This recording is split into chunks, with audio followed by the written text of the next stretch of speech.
Good Wednesday evening, everyone. I'm Scotty Powell here with the Carolinas Weather Group. Welcome to another show.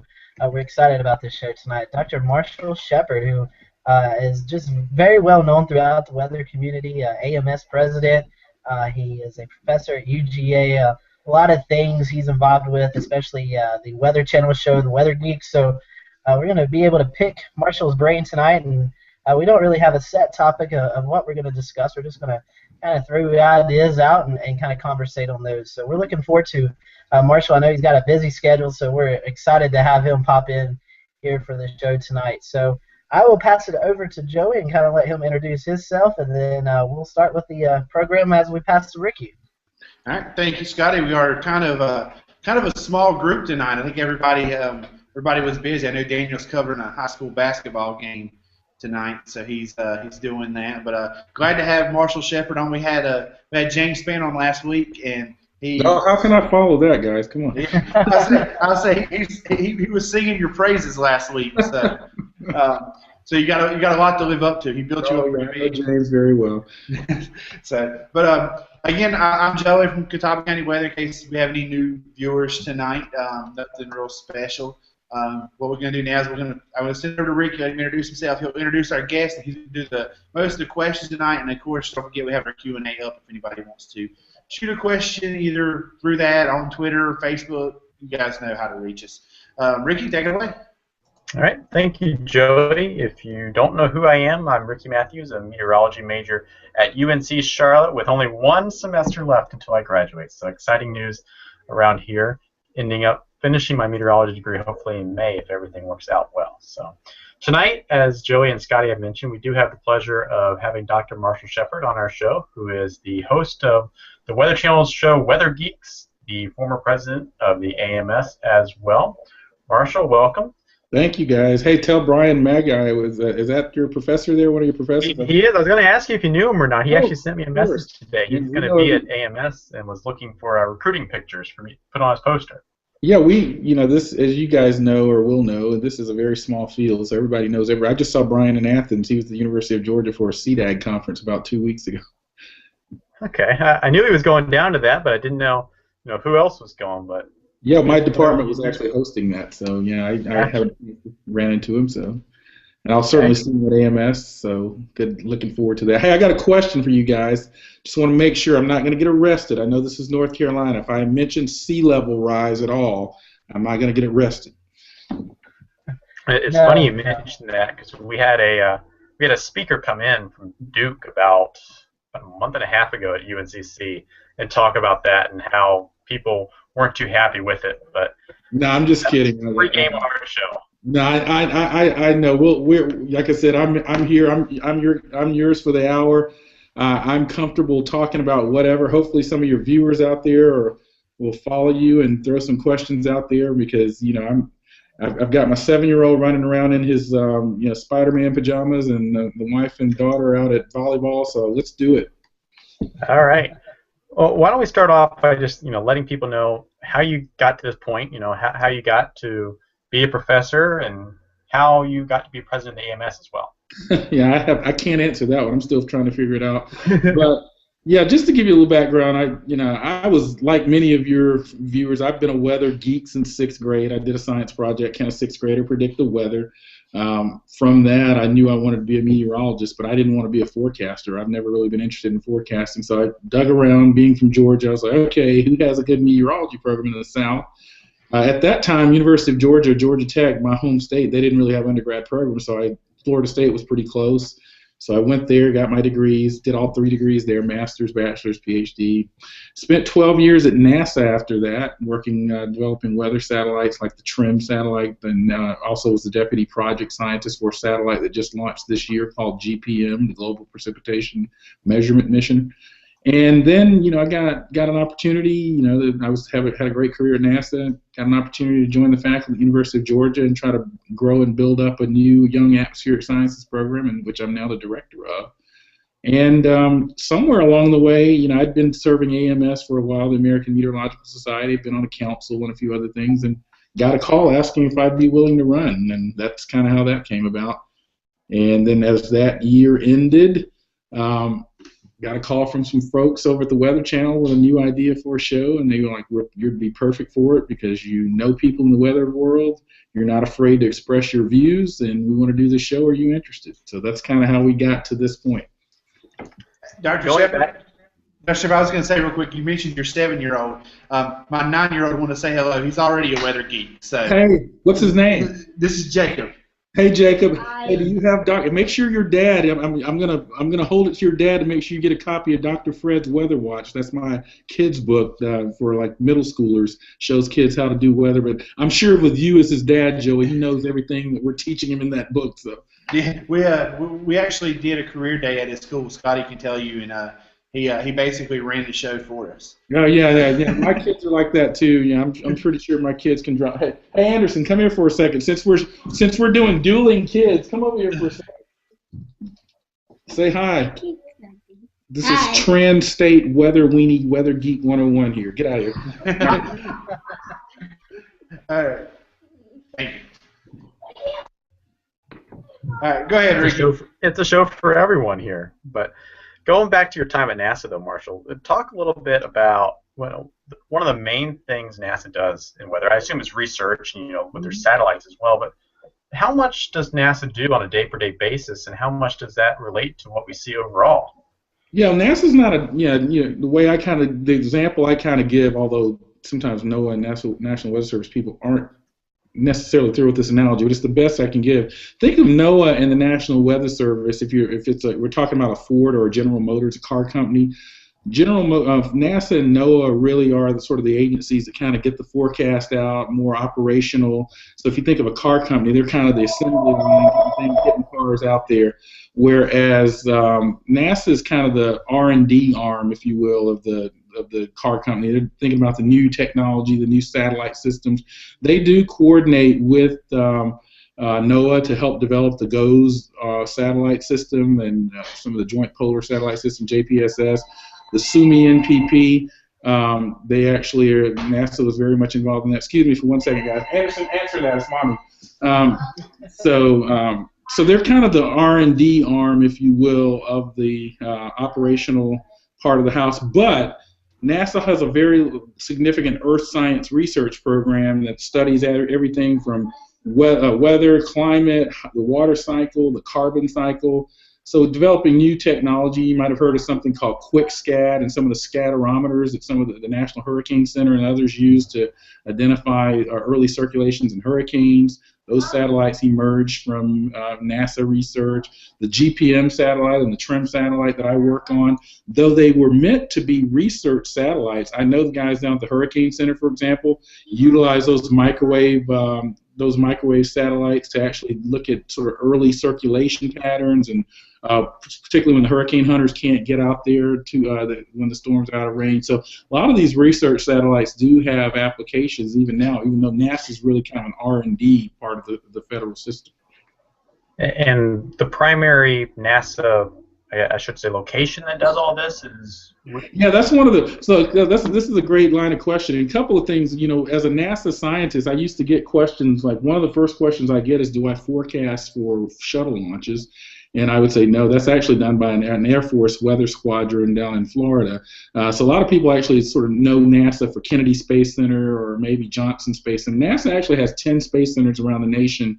I was at NASA Goddard Space Flight Center, which is right outside of D.C. in Greenbelt, Maryland, and that was actually one of the larger centers. It's where most of the Earth scientists were. It's also where the Hubble Space Telescope was built and developed, and many of the space scientists are there. So most of NASA's Earth sciences, weather and climate-related stuff, if you will, goes on at NASA Goddard Space Flight Center or NASA Marshall Space Flight Center over in Huntsville. There's a little bit of that JPL, the Jet Propulsion Lab, out in California as well. That's where the QuickScat scatterometer was developed. And if you've been following the drought out in California recently, which I'm sure many of you have, there's been some really interesting research and findings coming out of NASA from a really neat satellite called Grace, which is a couple of twin satellites that they're flying along like this. And every time the Earth's gravitational field changes, one of them changes a little bit. And that's due to shifts in water. So NASA, I just saw something just this week that said that I think something like 11 trillion gallons of rainfall or water are needed to end the California drought. And that's all being done by using the Grace satellite. Yeah, it really was a staggering number when I saw that. Some guy on Facebook today tried to do the math. He's like, if we had a 5-gallon bucket every foot or something trying to fill it up, we still wouldn't get to where. Yeah, there's something really cool for your listeners and viewers. There's a really neat website out there that the U.S. Geological Survey has that you can, whenever you get rain wherever you are, if you get 3 inches of rain or 5 inches of rain, it'll actually calculate how many gallons that is or how many bathtubs of rainfall fell in your area. So I actually had to calculate something for the USA Today weather. Shout out to Griff Doyle Rice out there, the weather editor for USA Today, who may be listening in. So I did something for him, and I used that really neat website. And kind of shifting gears a little bit to maybe more impact-based stuff, but going off of that, you mentioned how people can think about it in terms of like your bathtub, and that goes back to the whole how people perceive weather and how they understand it, and how it's communicated to them as well. And you just wrote an interesting blog post with Ryan Maui as well at the Capital Weather Game, correct? Yeah. Ryan and I, who, by the way, that was actually news in itself that Ryan and I wrote something together, because sometimes Ryan and I disagree on some aspects of weather and climate, but this is an area where we did agree. What inspired, we wrote this, it was in Capital Weather Game, who, if you are not following Capital Weather Game, I got to take away your meteorology or Weather Geek card right away, because they're really awesome. But we wrote that article, that commentary, because I saw an article or a blog post by a young woman out there in California who was complaining about the big storm or rains that they had, because some people were calling it a superstorm. But her point is, I just lost him. I still see you guys. Can you hear me okay? Yes, we can hear you. Okay, I see Scotty. I'm back with Scott. Okay, everyone's back. Well, she was complaining because she said where she lived in California, it just didn't seem like a superstorm to her. She was like, what was all the hype about? They were calling this a superstorm. I got a little rain, but it wasn't a big deal. Now, there are a couple of things in that. One, we all know that if weather is very local to people, so if something doesn't happen where they are, they'll say the meteorologists were wrong, or, oh, it was an overhyped storm. And I think that was a little bit of what we were experiencing with her. But I think the other thing in that is that superstorm is used rather loosely these days. I mean, we had Superstorm Sandy. Many people call the storm of 1993 a superstorm. I think we were just motivated by the fact that there really is no formal definition for what a superstorm is. If you go to the AMS glossary, you won't find it. You won't find it in NOAA terminology. So what is a superstorm? I mean, was the 7 feet of snow from the lake effect event a couple of weeks ago, was that a superstorm? I mean, was this storm that sort of helped with the drought, this atmospheric river, was that a superstorm? I mean, what's a superstorm? Why isn't Katrina a superstorm? Why wasn't Irene? So I think these were some of the questions we were trying to get on the table. What are some of your thoughts on that, guys? Well, I was gonna ask you. It seems like now these days every weather site, private, public, even on-air meteorologists seem to hype up things that don't technically need to be hyped up, because you have that false alarm scenario, like you're just talking about. It wasn't bad at my house, so it really wasn't that superstorm or stuff like that. So I think it kind of desensitizes things, and people don't take everything as serious as they should. I mean, every storm has its own unique characteristics. That's what makes weather interesting. But to me, it kind of puts too much alarm in people, and next time an actual event happens, they're not as prepared because, well, that was a superstorm last time and I didn't get anything at all. Yeah, and I think Superstorm was just kind of the icon we were using for a lot of other hype. And look, I know people have criticized the channel that I host a show on, for example. But I think that we had a discussion on Weather Geeks a couple of weeks ago about naming winter storms. I know some people that creates a little heartburn in some people. I kind of get both sides of that. What we do on Weather Geeks is try to bring to the community a discussion point on some of these controversial issues or issues of the day. But yeah, I think there are a couple of things, guys. I mean, I've traveled in my role as president of the AMS. I got a chance to go over to Europe, meet with the European Meteorological Society, the head of the ECMWF, who runs the Euro model. We can get into that too, by the way, if we want to later. And, you know, one of the things that I found out from Europeans is, you know, we do have a difference in viewpoint over here in that Europeans will prepare for an event, and if it doesn't happen, they were like, oh, well, it didn't happen, but at least we were prepared for it. Here in this country, that's not the deal. If we prepare for something or perceive something is going to happen and it doesn't, people get mad. They want to blame someone, or they sort of say that, oh, God, you guys are get paid to be wrong 50% of the time.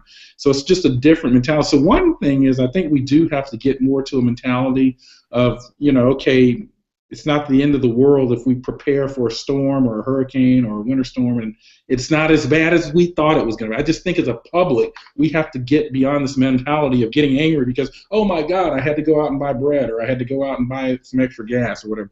So I think we've got to move beyond that. But yeah, I think we also have to be careful as a weather enterprise.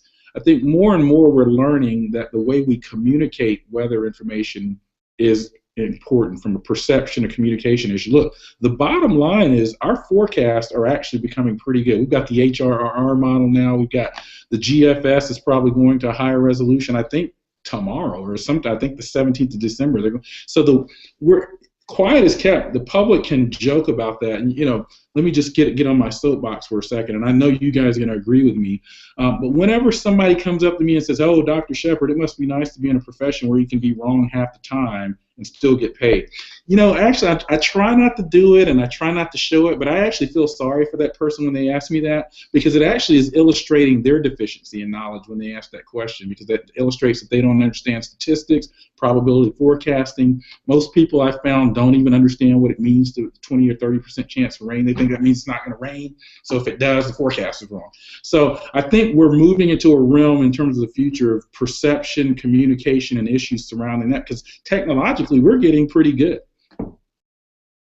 Did you see a reason why Europeans are more adapted to preparing? Is it, you know, they see it as maybe a long-term thing instead of us? Because think about when we have a winter storm here, what do people go out and buy? Perhaps two of the most perishable items, bread, milk, or eggs as well. Do they see it as more of a preparing for the long-term kind of stuff? No, I just think they have a different temperament, and it's just a different culture. So, you know, if there's a forecast for a big winter event or a big flooding event, but it doesn't happen, they just don't get riled up about it. I mean, they just kind of move on.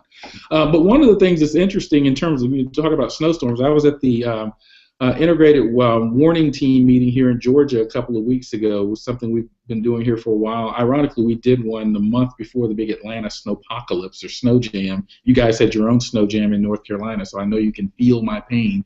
But one of the things that we found is that, and Dr. Laura Myers, a social scientist at the University of Alabama, works with James Mann. She found that in the South, when people hear snow, there's this perception of a fun or snow day, or, oh, great, I'm going to get off from work. Let me run and get some bread. And it's kind of a fun event. And so it's not taken at the same level of seriousness as a tornado warning or a flood warning.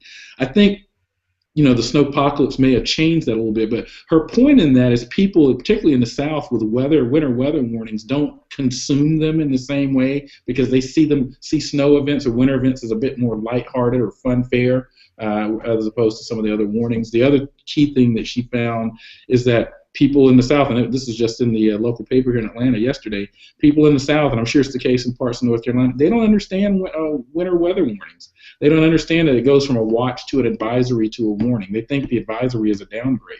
So, you know, is that too technical and jargony on our side for the public? I think we've got to step back as an enterprise and ask ourselves some hard questions. I would say shameless plug here, but we did a show on precipitation percentage and also on weather watches and warnings. So go back to our go back to our YouTube page. You can go back and watch those. Anybody's watching. Hey, I bet if you ask your viewers, and maybe you guys already did this, one of the things, one of my colleagues, Dr. John Knox at the University of Georgia, he had a class, and they did a study where they asked meteorologists, professional, federal, private, and the public what the definition of 40% chance of rain was. And you would be surprised at how many different answers they got, even amongst professionals. Oddly that you say that, Marshall. Like Joey was saying, we had Nate Johnson on a couple weeks ago about the Watches Mornings process, and it came to a fact in Birmingham, Atlanta, Raleigh, Charlotte. You know, people really didn't pay attention to the severity of a winter weather advisory. You know, like you said, they thought it was a downgrade. So what is we as meteorologists, what should we focus on when communicating, hey, a weather advisory is just as serious in some cases than a winter storm warning? You know, what should we do as meteorologists, broadcast or via social media, blogging, whatever the case may be? What should we do to ensure the public to take those just as serious as they would a warning? Yeah, I think that we've got to just talk about the impacts, and I'm sure you've heard that before. I mean, this event could cause schools to be out for a day or half a day, or this event could, just put it in terms of things people understand. As the meteorology community, and I probably am a little guilty of this as well, we can kind of get arrogant and say, oh, how dare you not understand what an advisory means? Why would you think it meant a downgrade? But let's be honest. We follow this stuff day to day. We understand that stuff. The average person doesn't know what a winter weather stuff. They don't even in Georgia up until recently, a watch or a warning could be issued in the North Georgia mountains for a different amount of expected precipitation than the Atlanta area. But those are all nuances that we know as meteorologists. We have to simplify things, talk about impact. Dr. Myers talks about and recommends, and I see some credence in this. She talked about this on Weather Geeks, using colors to indicate things as opposed to just scales and watches and advisory. There's social science research that talks about how people consume information based on color, based on tone, how they hear the meteorologists present things. Now I'm going to also offer up something else that's kind of controversial here, so get ready for it. And I've spoken about this during the El Reno and Moore tornadoes out in Oklahoma City as well, in Norman, Moore area. And as AMS president, I even went to the Radio Digital Television Association and sort of pushed on them a little bit. We have to get, in threatening situations, we need one consistent message.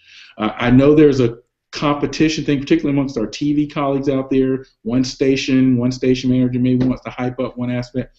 When there's life-threatening weather, we need consistent messaging. And I know there's things like NWS chat and other things, but I would love to see a bit more coordination than we do on messaging. If there's a tornado bearing down on the city, or if there's a life-threatening ice storm bearing down on Charlotte or Raleigh or Greensboro or Tarboro. I know some North Carolina cities. I know one thing our friend Brad Panovich has done is tried to create a unified hashtag just on social media, which goes back to the whole naming thing. But for like Charlotte Snow, have a unified hashtag instead of having, for example, WSOC Snow, WBTV Snow, and all of our different TV stations in the market have a different hashtag for it.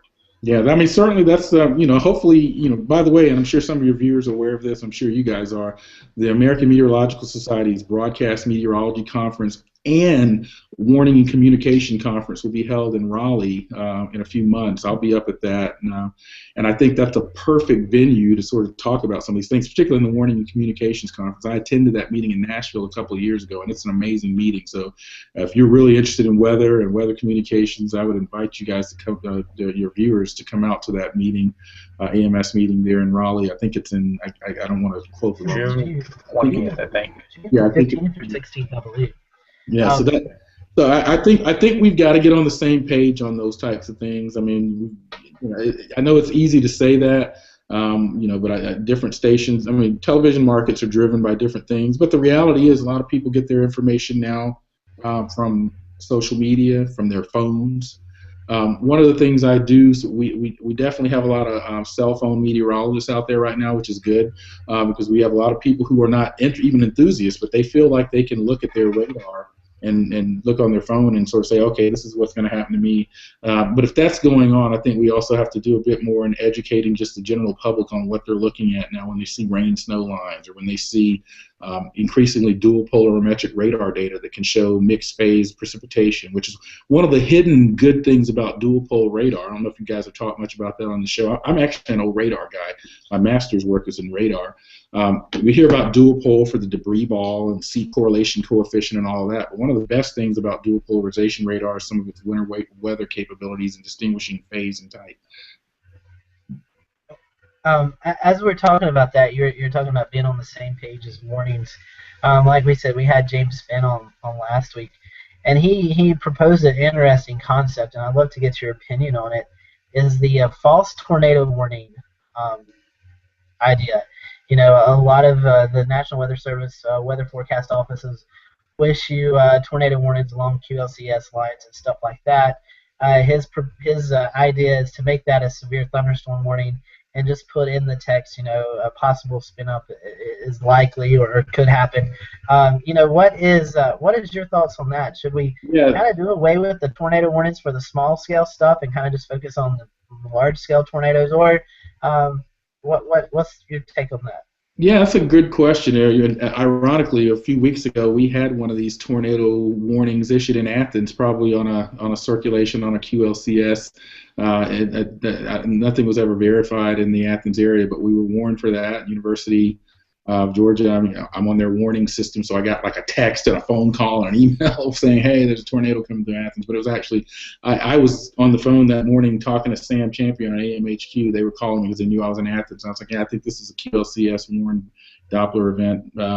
But yeah, I think there's some credence in trying to eliminate sort of false alarm rate, which is sort of the underlying root of what I think James is getting at here. And I think that we need to talk, I think I would be more comfortable with that. I certainly think that it has some merit, but I would like to see I've seen some research on this, but I'd be curious what the current false alarm rate stats are, and since particularly in the dual pol era, Doppler and dual pol era on some of these events, just to see how, are we solving a problem that doesn't exist, or is there really a problem out there? I think there is, but I'd like to know the magnitude of it, and I think that's going to take a bit more research. Dr. Shepard, going back to our previous thing about hashtags, I got a question from one of our watchers on Twitter, Jonathan Bellis, was asking who should create the unified hashtag. Is it going to come down per TV market? Is it going to come down per state? Does it go up to the emergency management level, or do we even know? Yeah, I think that's a good question. My initial thinking is that it might be from whatever the sort of governing emergency management entity is in the affected region. So, for example, here in Georgia, and I'm sure North Carolina is the same, we have GEMA, which is the Georgia Emergency Management Agency.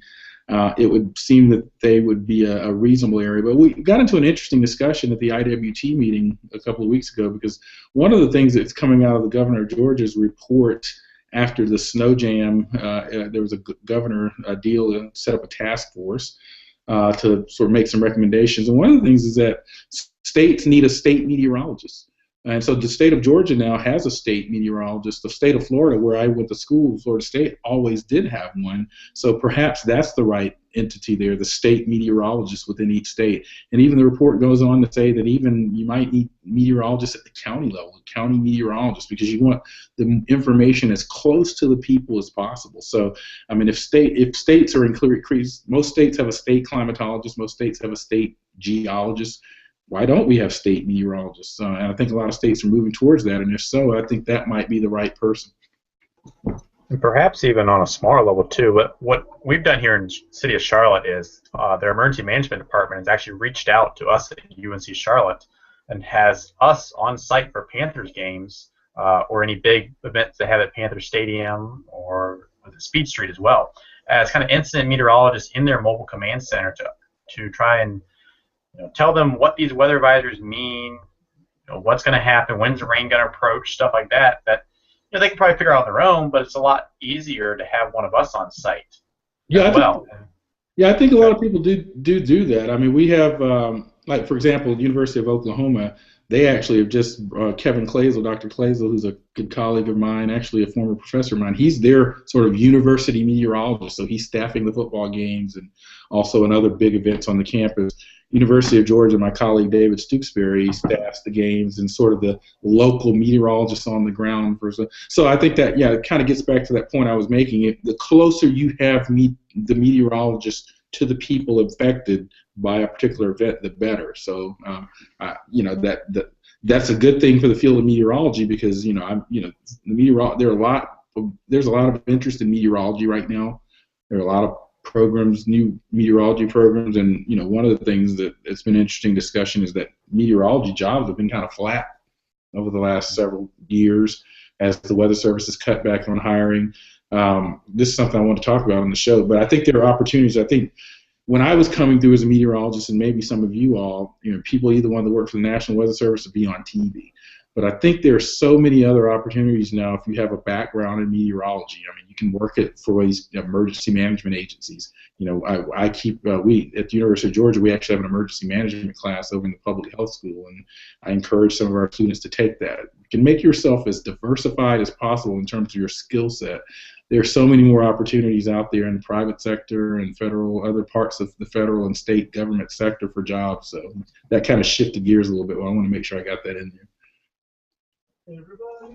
Whenever we go to the AMS conference, I always try to have some of our students who don't really know, what they want to do yet to go talk to Ken Carey because he seems like the kind of guy who's done everything and Ken Carey knows everyone. Yeah, Ken's a good friend and colleague. I've worked many times with him on the AMS. But yeah, he's very well exposed. That's good advice. I wanted to ask you how you think people perceive weather today, and if that's improved or kind of gone down over the years. Because ironically, I was in the mobile command center of the city of Charlotte, and we had one of those snow events that was kind of marginal coming up, and one of our local TV stations put up the GFS model, which was forecasting 4 inches of snow at one time. And those firefighters showed me that image of 4 inches of snow. It's like, hey, we're going to get 4 inches of snow, right? I'm like, not exactly. Do you think people understand the uncertainty that we try to express? No, they don't. Not at all. Yeah, and this is one of the big challenges that I was talking about a little bit when I was hinting at the cell phone meteorology culture that we are. Everybody, grandmas to 8-year-olds, has access to Radar Scope. Everyone has weather.com or whatever their favorite weather app, but they don't necessarily know how to consume it. I mean, it's like WebMD. I mean, I can, my son gets a sore throat. I can go look up WebMD, and oh yeah, I can cure it. But there may be subtleties that I don't understand at all that a trained professional does, and I think that's the case with weather as well. People don't know. Like I said, people don't understand percent chance of rain. They don't understand that that app might be painting in snow. They don't understand that the GFS, ECMWF, and other models that we use may have different solutions because they have different underlying physics or different initial conditions. They don't understand ensemble modeling, and these are things that we just they're natural to us. We understand how to take those things and caveat them. With the wealth of information out there and weather information, I just think that everyone's a meteorologist, and so there's a reason, quiet as kept. There's a reason that we kind of study this stuff to become meteorologists or actually become enthusiasts that learn as much as we can about it, even if you don't necessarily have a degree in it. There is some expertise and skill that comes along with our science. It is a science. And so I think that's a big, big challenge that we face in our community because firemen, they can pull up the weather as well. They can pull, CBS News when they're covering a football game, they can pull up a radar and make their own interpretations, but there are subtleties of that do require some expertise and some interpretation. Marshall, do you believe that we've had this topic discussed a little bit on previous shows? Do you believe that the general public has a little too much access to that stuff? Oh boy, that has come up before about whether we should limit data, but a lot of this data that taxpayers paid for, especially the federal data, and I think you cannot also stifle the private enterprise. You've got private companies out there that value add this free data. So yeah, that's a tough question. There are some data sets that, for example, the public doesn't have access to all the CIA's data, right?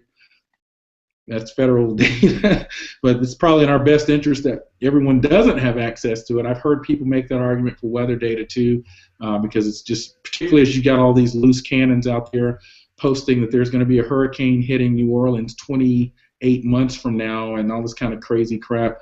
I think we are in an era where there's irresponsible use of long-range models, but some will push back and say, well, NOAA shouldn't put it out there, or company X shouldn't put out this forecast that many days out or whatnot. So that's a tough question. I would say no. I would probably never want to stifle the data or the information. I think, I probably would skew on the side of we've just got to be a bit more aggressive on educating about it. But where does that education begin? Does it begin in the public school sector? Is it our job as meteorologists to try to teach our viewers, or where do we start?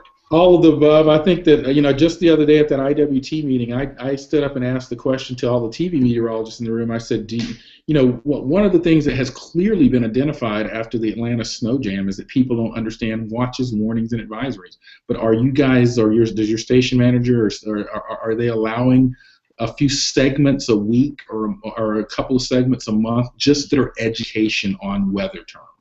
I think we need that. I would challenge all of our viewers out there to tweet their, TV stations or all of your viewers and ask them. There needs to be just some weather terminology 101 going on the major television stations, on the networks, or in social media. I know a lot of the television colleagues there in the audience said they're doing it on their social media, but quiet as kept. My mom's not on Twitter. So she still watches like the evening news, and so the place where she's going to learn the difference between an advisory or a watch or a warning is probably watching her local TV person. So I think we have to, I think that's where I think that's where we're lacking. I think we have to educate on terminology. That's why we wrote that blog on Superstorm. There are people out there that think Superstorm actually means something. That's a media creation. There's no formal terminology for Superstorm.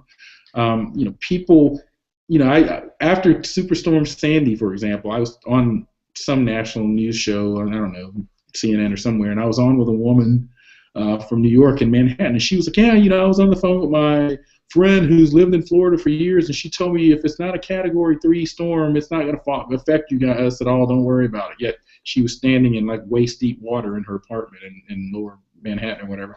So we've got to sort of do a better job of educating that a Cat 1 storm can be dangerous, even a tropical storm can be.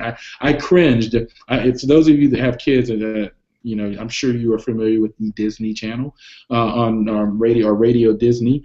I remember I can't remember, it was one of the hurricanes that was affecting Hawaii earlier this year, and I was listening to Radio Disney, and the DJ of all people was like, "Oh, great! It's great news. The hurricane has just been downgraded to a tropical storm, so the people in Hawaii don't have anything to worry about."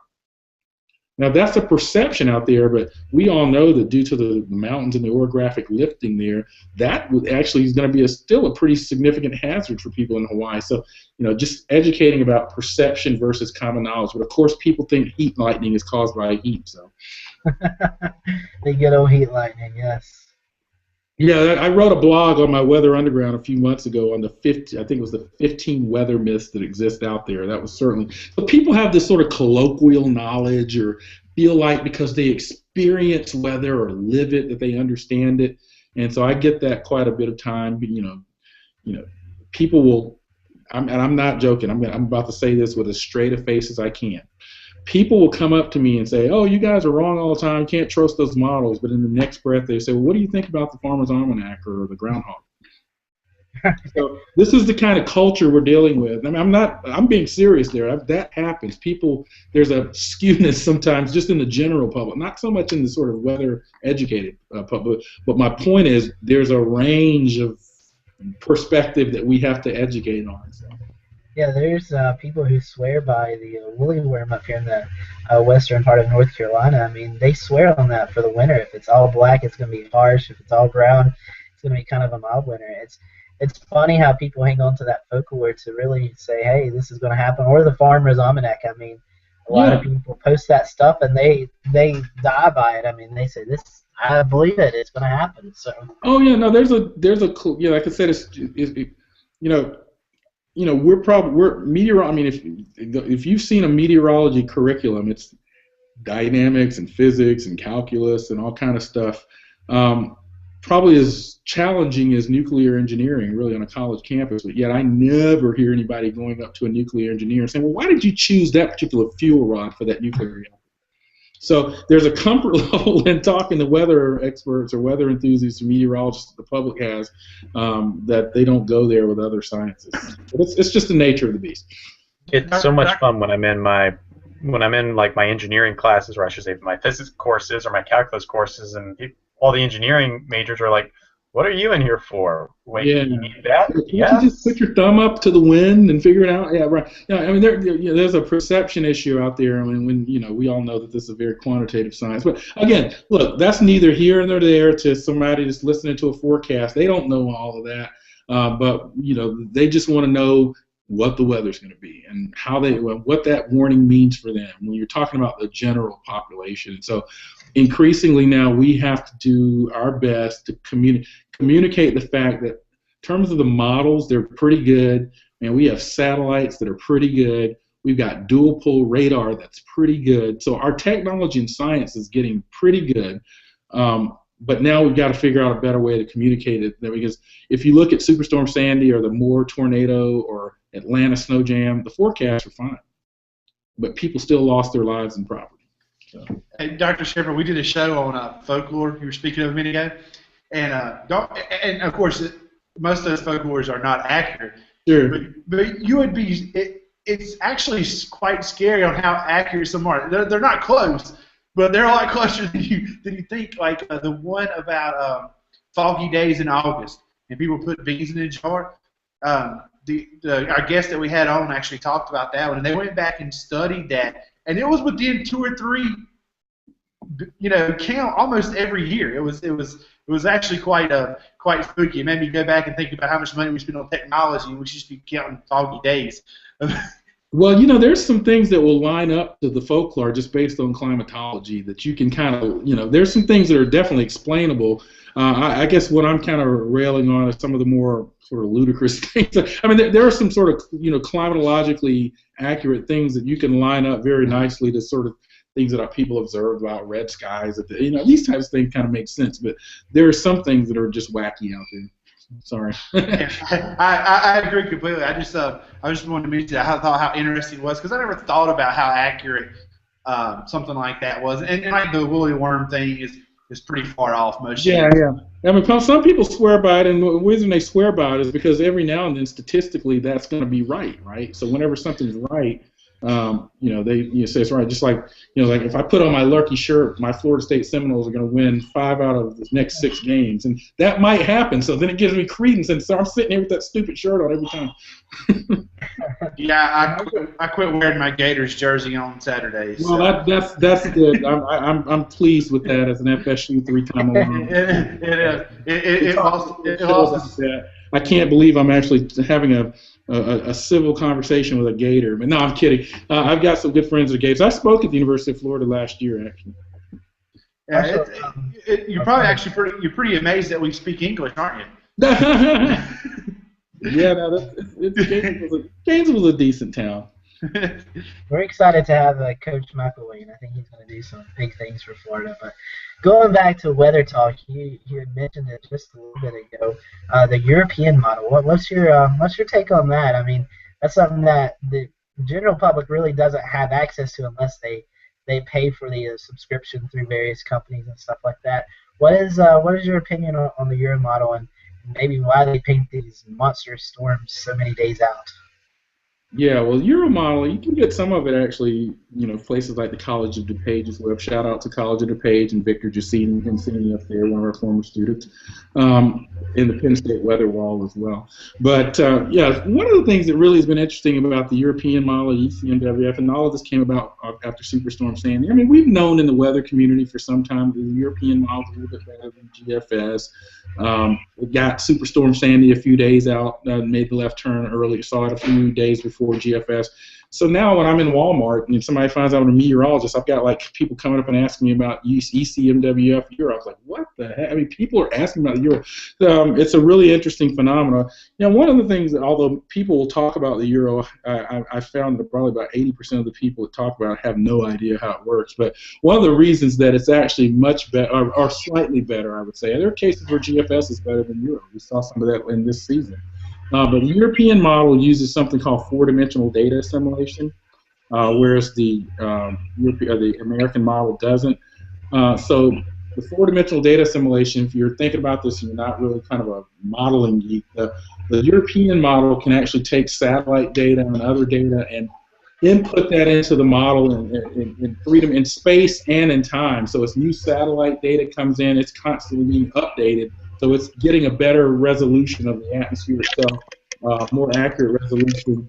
And the United States knows how to do 4D data assimilation. I was at NASA where we had models at NASA Goddard running four-dimensional data assimilation schemes. So it's not that we don't know how to do them; it's just a function of computing. And so one of the positive things that did come out of Superstorm Sandy is that the Weather Service is expecting this sort of big increase in horsepower, and we'll move into that realm as well fairly. So I think in the next year or so, I think the U.S. will be comparable to the European model. I'm sorry, to the Europeans. Now, one thing people have to understand, because I get this question, I had dinner with the head of the European Center for Meteorological, and he was laughing at this. He was like, I can't believe how controversial it is in your country that people think Europeans better than G. I mean, he's like, we know that you guys beat us sometimes too. But the point that people should understand is that unlike NOAA here in the U.S., the European Center for Medium Range Weather Forecasting, they spend all their dollars on big computers. That's all they have to worry about spending their money on. NOAA has to put up GOES-R. NOAA has to upgrade the radar network. NOAA has to fund Weather Service offices and meteorologists.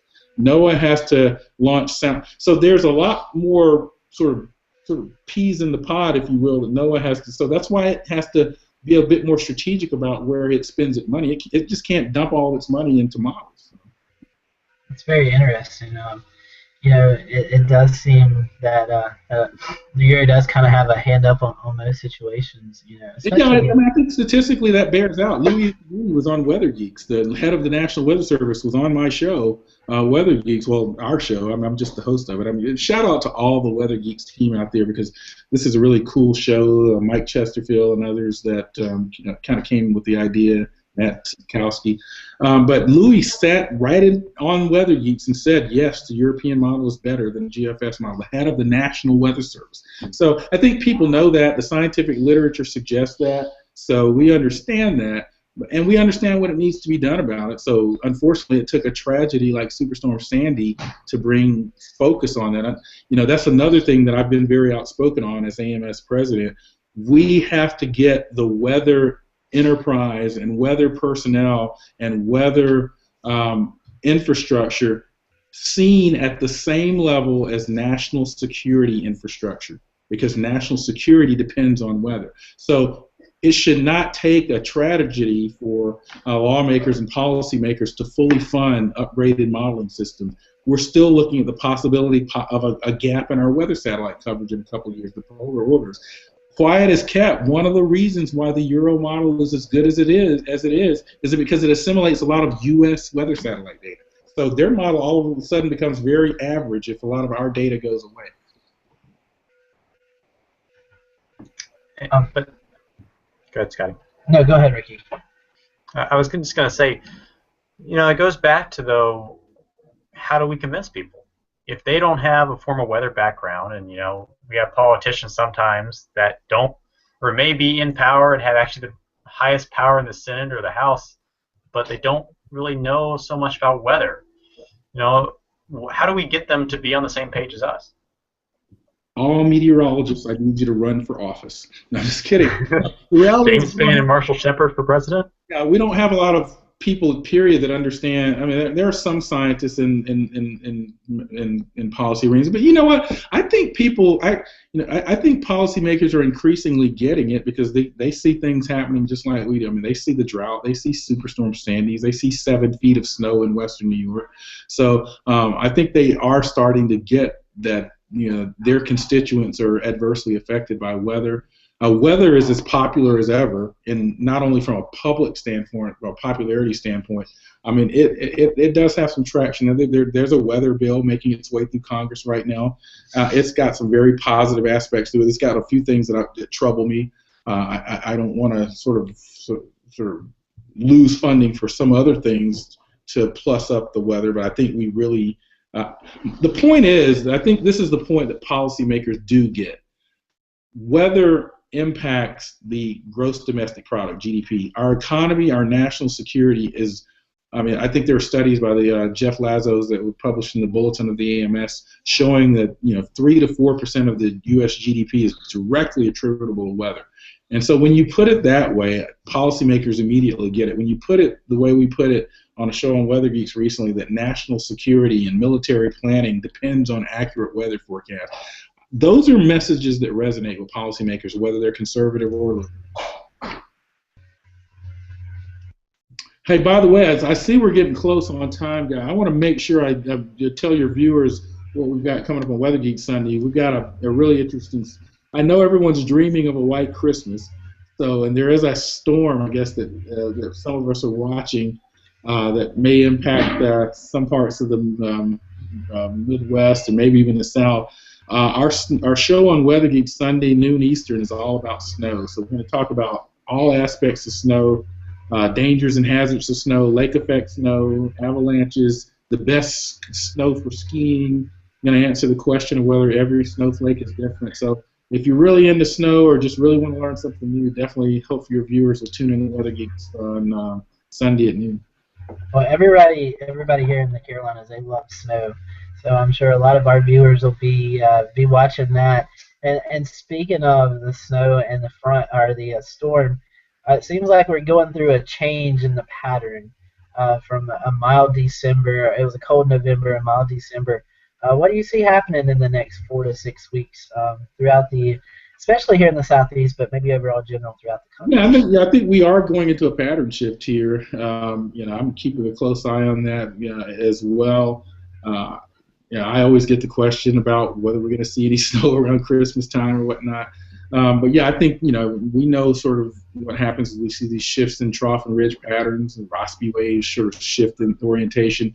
So I think we're going to be shifting more out of a ridge-dominated pattern to more of a trophy pattern. So seeing a little cooler air and potential for more active storm tracks moving through the southern part. Now, one of the things that here in Georgia I always look for is a low tracking across North Florida, because if the low is that far south, that's when we usually get our snow here in the Atlanta area. So I'm always, when I start to see these patterns setting up where we're starting to see these lows tracking across the south and then up the coast affecting you guys, I always look to see if it's centered around North Florida for our snow here in North Georgia. Right now, I saw some hints of possible snows in the mountain around Christmas Eve or snow. That's the GFS, but it's still a bit early, so I don't want to get accused of, because I've been very critical of those that look too far out with the GFS model. So. Well, what are your thoughts on that? Sorry, Scotty. No, go ahead. I was going to say, what are your thoughts on people posting long-range weather forecasts, or I'm just going to throw it out there, some of the Facebook pages who perhaps forecast weeks or 2 weeks in advance? Yeah, I think it's just another one of those things where, look, the information's out there, so people are obviously going to do it, and enthusiasts do it, some professional meteorologists do it. It's just that's where that education comes in, that we have to just hammer home to people that just because, and this, I'm going to make a point about this, people will see a forecast and then stay with it and think, well, I saw that forecast last week that said this was going to happen, but it didn't happen. So one of my prevailing messages that I always give in public venues is people have to learn to watch the evolving forecast.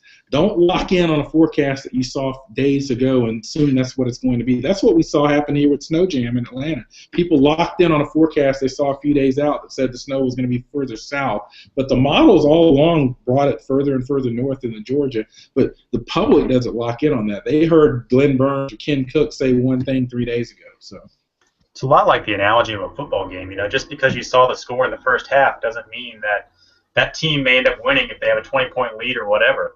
Yeah, well, it's like my golf game. Just because I got par on the first hole, that is not telling you anything about how I'm golfing on the 7th hole. I give total luck. That's awesome. Well, I know we're cutting close, about 5 minutes till the end of the show. Yeah. Do you have any Carolina connections up here in the area? Or? I want to say a shout out to Nate Johnson, who's actually going to be Skyping in or blue jeaning into my kids' school tomorrow. I started something called Weather Science Chats at Alcova Elementary School here in Gwinnett County in Georgia, where I have colleagues from around the nation that will Skype in and do weather lesson with all of the fourth grade classes in a big assembly. So Nate Johnson's actually doing that tomorrow here at. I'm going to stop in and check out on him. And then, of course, I'm always a big fan of Brad Panovich there in Charlotte. He's been on our show, Weather Geeks. I've got a lot of friends in the Carolinas as well. Some family. I was just up in Charlotte at the ACC championship game there in Bank of America Stadium, seeing my Seminoles thrash the Georgia Tech Yellow Jackets. It wasn't really a thrashing, actually. It was a pretty close game, but that's par for the course for the Seminoles this year. Yeah, I almost walked in and tried to find you. We have fire and law enforcement safety passes that they give us when I work those games. I was like, oh, look who's here. So that fog was crazy. They needed some meteorological advice because they shot off fireworks in the stadium here, and that stadium stuff just sort of settled down. And I'm like sitting there, like trying to find my kids, like right next to me. The funny thing is, right before that happened, I walked out and I told the lady who was in charge of the fire department. I told her, hey, the fog's going to be with us for most of the night, or at least until probably close to the end of the game. So that's one of the things you're going to be dealing with if you have any helicopters in the air or something like that. I think I saw you tweet that, actually. Yeah. You talked about you were doing the school presentations. I got a question for you. Me and Scotty just did a school presentation last week. Has anybody ever asked you if that was really a weather balloon that crashed in Roswell, New Mexico? No, I haven't gotten that one. I think the kids these days have no idea what that is. Now, I have gotten a couple of questions about Bigfoot because finding Bigfoot is pretty popular down this way. My son's a big fan of that show. But, yeah, I think the Roswell, New Mexico incident is kind of losing folklore unless you're of a certain age. Yeah, I had a lady ask me once.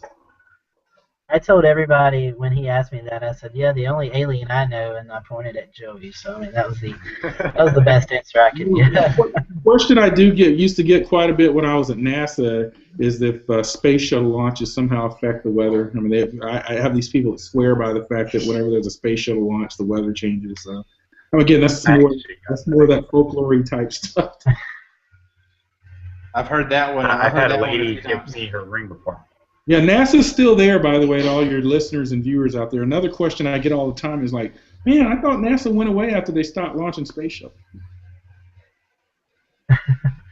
Yes, it's still there. So, Marshall, again, we want to thank you for coming on the show tonight, and we'd love for you to again kind of plug your Weather Geeks show. Maybe not just about this week's show, but what we might see coming up in the next few weeks there on the Weather Channel. Yeah, well, we're going to be doing shows live out at the AMS meeting in Phoenix in a couple of weeks. So if you happen to be out there, we're going to be taping 3 or 4 shows on Tuesday of the week, and we're going to have a live audience in the background. So think of it as the game day of the weather community. So wear your favorite, college or represent your school or whoever you like. We've got a lot of interesting shows coming up next year. I mean, we've got another year planned. I mean, it's Weather Geeks. It was something we threw out there to see if it would stick, and it's sticking. So people seem to be enjoying it. But the one thing I'd want to say about the show, it's never about me or the Weather Channel. This show literally is a resource for the weather community. So if you guys ever have an idea for a good show or something you want to see, I mean, many of the shows that we've done have come from people in the weather enterprise. We want competitors on the show. I mean, it doesn't matter. It's really just meant to be a resource for the community. It just happens to be on the Weather Channel. We're gonna deal with all kind of topics. I mean, I do the show, but I'm not a homer. I'm not filtered in any way. I disagree at times with certain things on there, and that's what gives the show credibility, I think, because we'll talk about anything and we'll challenge things that you don't agree with. Sounds good. I'll try to catch up with you when I'm out in Phoenix. Absolutely, yeah, definitely do. All right, guys. See you guys. Yeah, hold on one second. I want to ask you a question. Oh, sorry. How can we be the Weather Geek of the Week? Oh, hey, well, we'll have to put you. How do you know you're not already on some list somewhere? We've actually had groups that are the Geek of the Week, so you never know. There's a secret committee. They're buried out in Yucca Mountains somewhere. We can't disclose their location. It comes up with those Geeks of the Week. When they run out of people one night, Joey, and they're at a bar trying to figure out who it's going to be, that's when we'll come up.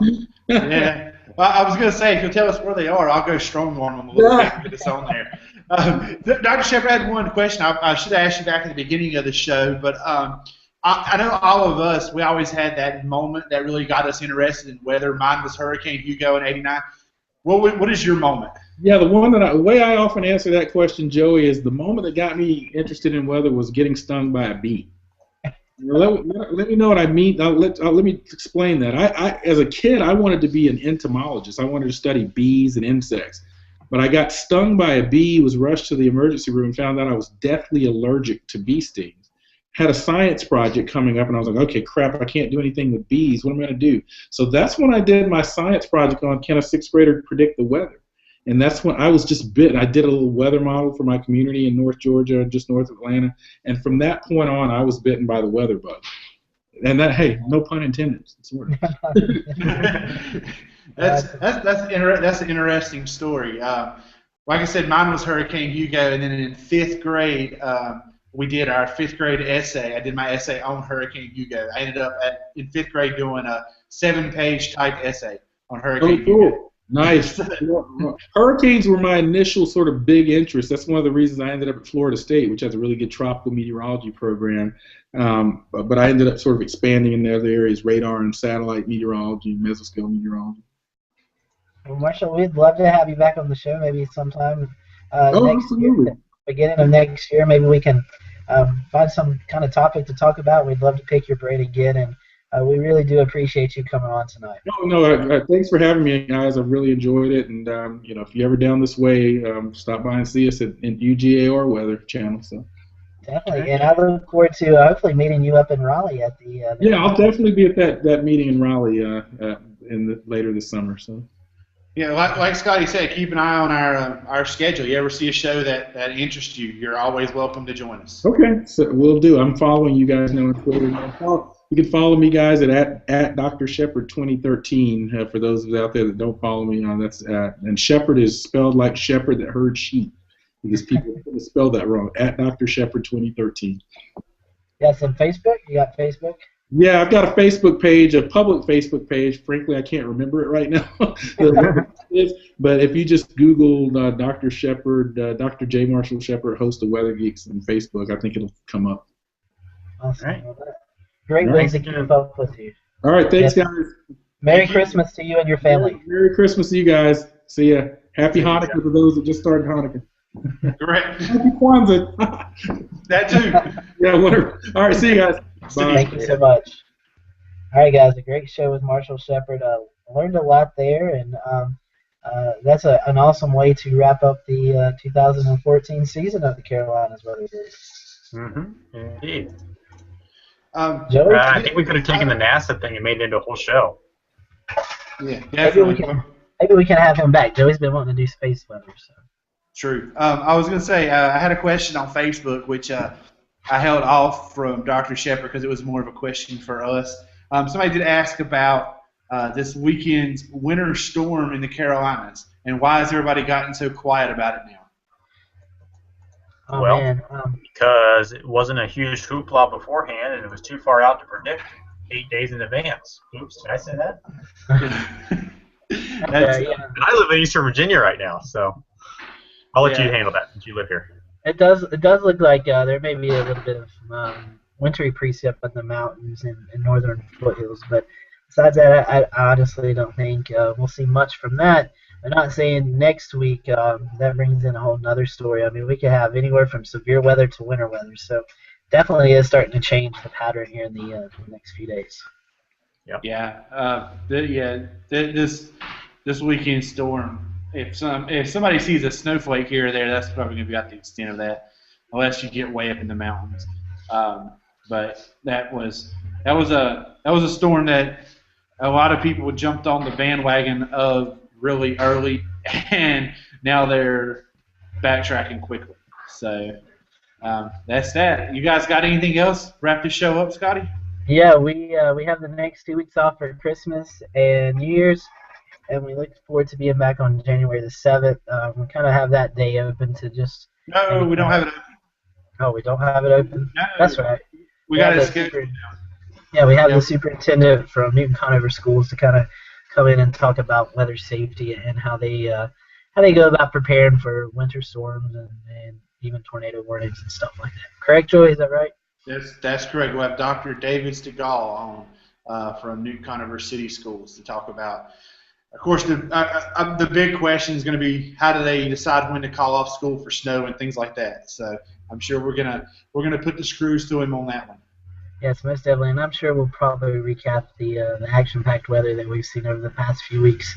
After that, featured meteorologist show, and then women in weather. So we have a action-packed January coming up, so we're looking forward to having you.